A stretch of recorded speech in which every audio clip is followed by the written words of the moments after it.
এক ছিল টুনটুনি পাখি। একদিন সে এক টুকরো বেগুন খেতে গিয়ে তার নাকে একটা কাঁটা ফুটে গেল। ব্যথায় অস্থির হয়ে টুনটুনি গেল এক নাপিতের কাছে। টুনটুনি নাপিতকে বলল, নাপিত ভাই, আমার নাকের কাঁটাটা বের করে দাও না। নাপিত ছিল খুব অহংকারী।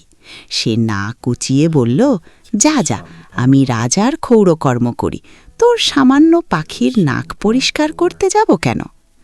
টুনটুনি রেগে গিয়ে রাজার কাছে নালিশ করল, রাজামশাই, নাপিত আমার নাকের কাঁটা কাটছে না, আপনি ওকে সাজা দিন।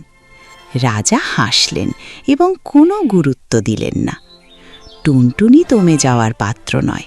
সে একে একে সবার কাছে গিয়ে সাহায্য চাইল।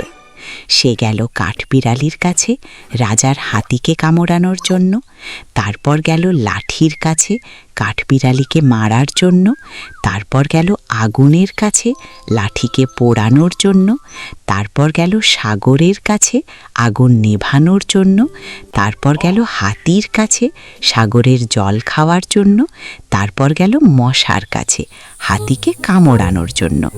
সবশেষে যখন টুনটুনি মশার কাছে গেল, তখন হাজার হাজার মশা রাজি হলো হাতিকে কামড়াতে। হাতি ভয় পেয়ে বলল, না না, আমি সাগরের জল খাচ্ছি। সাগর ভয় পেয়ে বলল, আমি আগুন নেভাচ্ছি।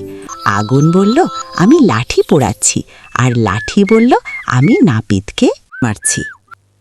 ভয়ে কাঁপতে কাঁপতে নাপিত তখন দৌড়ে এসে টুনটুনির নাকের কাঁটা বের করে দিল।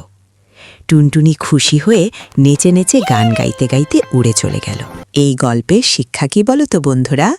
কাউকে ছোট বলে অবহেলা করতে নেই, কারণ ছোটরাও বড়দের জব্দ করার বুদ্ধি রাখে।